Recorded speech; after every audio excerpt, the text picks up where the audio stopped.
orang yang mengikuti agama ini agamanya umat. Nah, bahasa umat itu kalau orang Jawa itu bento. Terus pertanyaannya dia mendapatkan rambutnya itu waktu kapan?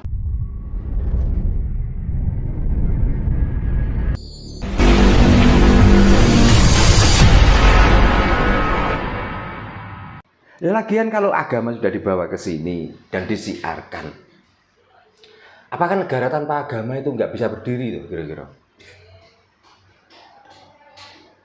Makanya kalau agama itu mengajarkan kebaikan dan kebenaran, sampai Nusantara ini ada kerajaan yang besar antara Demak Bintoro dan Mojopahit. Perang ini gara-gara apa? Ini gara-gara agama. Sebenarnya Singosari dengan Kediri ini gara-gara apa? Ya karena sudah disusupi agama, maka perang itu. Seandainya enggak, ya utuh. Ya. Makanya wis rasa mengingkari sejarah loh. Sejarah dibaca dengan benar. Bagaimana atau awal mula negara ini bisa hancur? Awal mula negara ini bisa kehilangan sejarah yang sebenarnya. Siapa orang-orang yang merusak itu? Dan di mana tempat-tempat yang waktu itu sakral sehingga menjadi amburadul yang dulunya tempat yang dianggap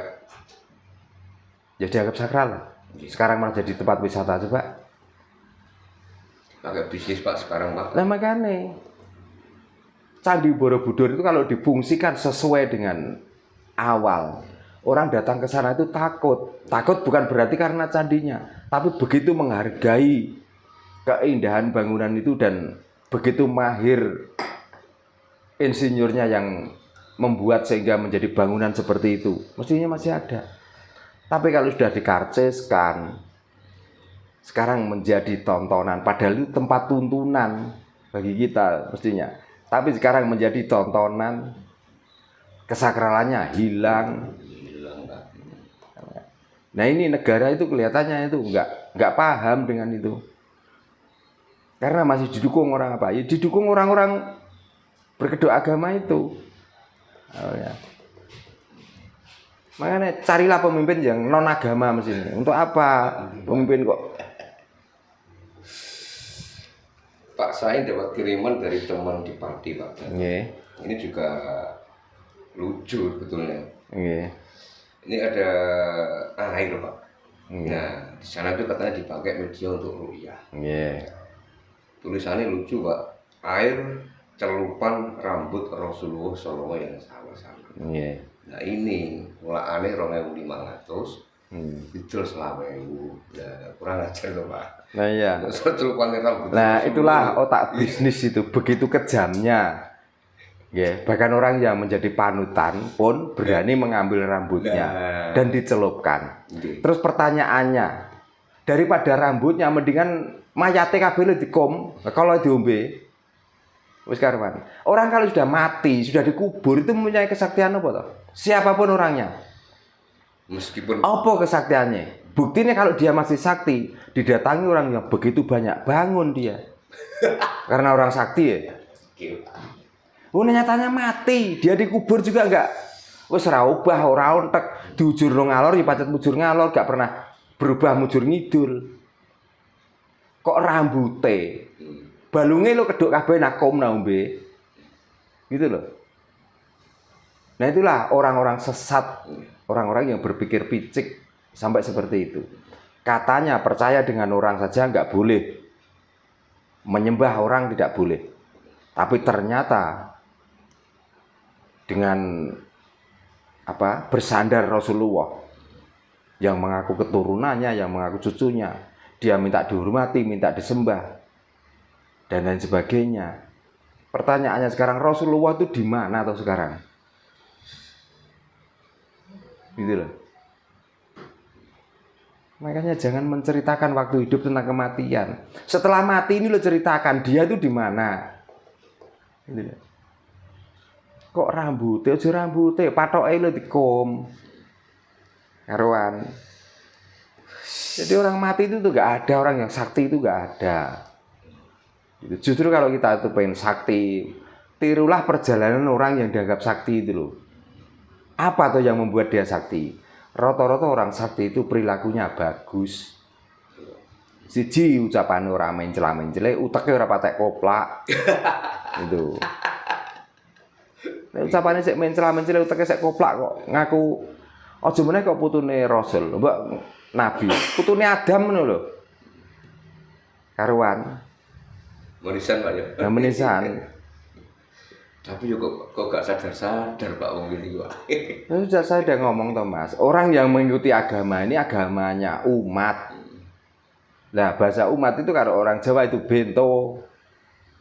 Gitu loh. Maka orang itu kalau masih gila, masih bento, ya seperti itu. Bahkan ini benar atau tidak yang namanya rambut itu kan sekarang banyak rambut-rambut lama. Terus pertanyaannya dia mendapatkan rambutnya itu waktu kapan? Apalagi ada seorang Habib yang di situ juga memamerkan di YouTube bahwa ini rambut Rasulullah diciumi dan lain sebagainya. Terus Habib itu di Yaman. Yaman dengan Madinah itu berapa jauh kira-kira? Terus apa waktu itu mengambil rambut? Kalau mengambil langsung mungkin keluarganya juga nggak boleh. Nah paling tidak mencuri. Berarti kan hasilnya maling. Kalau itu iya, kalau itu benar. Ya tahun piro mencuri. Nah, makanya mbok ngono-ngono kuwi sing waras cara kita berpikir. Supaya apa? Kita tuh enggak terlalu terbodohi banget. Makanya kalau berani ya karena kita tuh enggak berkuasa apa-apa. Ya paling tidak negara lah. Negara itu mestinya paling tidak itu ada 2 orang. Yang satu ahli ibadah, yang satu jangan boleh ibadah sama sekali. Nanti dibedakan cara kehidupannya bagaimana.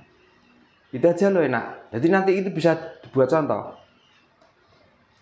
Tapi yang dalam arti ibadah ritual loh, ibadah budaya loh. Ya. Dengan yang tidak melakukan ibadah ritual budaya. Bedanya kayak apa coba? Kalau perlu dikasih tempat di tengah hutan dua-duanya. Coba. Nanti cara mencari makan, ini yang orang yang beribadah ini nggak boleh dakwah. Nanti kalau dakwah dia berarti dapat bayaran dari dakwahnya.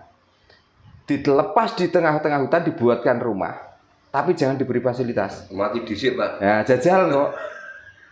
Gitu Pak. Nah, itu loh untuk membuktikan.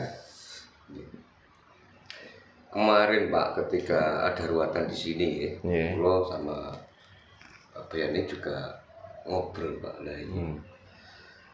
Ruatan kadang nekakno adat Jawa disuruh bayar 20 juta sampai 20 juta kadang kan nggak mau Pak. Padahal kita tahu kan uang segitu kan dibagi orang banyak. Kadang orang Jawa sendiri nggak mau, tapi nekakno ustaz kiai sampai bayar teko 50 juta itu wani Pak lah. Elek kan dik kulo tuh Pak ujungnya. Sebenarnya bukan elek Mas. Ya karena otaknya ini loh yuk. Isi rata-rata keblinger. Otak ini saya keblinger Mas, wangel dandanane. Pol angele. Ya mungkin karena berpedoman satu kitab tadi betul aslinya. Kalau berpedoman kitab, wong saya nggak yakin kok orang-orang yang beragama itu paham atau sudah paham tentang kitab itu. Saya nggak yakin kok. Pahamannya ya itulah ada orang yang ngoceh, yang menyampaikan. Nah yang disampaikan itu seolah-olah. Nah namanya seolah-olah itu kan nggak pasti. Ya kan nggak pasti ini tuh. Nah makanya orang itu enggan melakukan baik. Yang penting budaya ritual sudah dilakukan, dia sudah merasa baik, sudah merasa benar. Itu terlepas nanti perbuatannya jelek atau buruk atau baik, nanti salah ya istighfar minta ampun, dah dimaafkan. Besok lagi melakukan lagi, ada maaf saja. Ya begitu.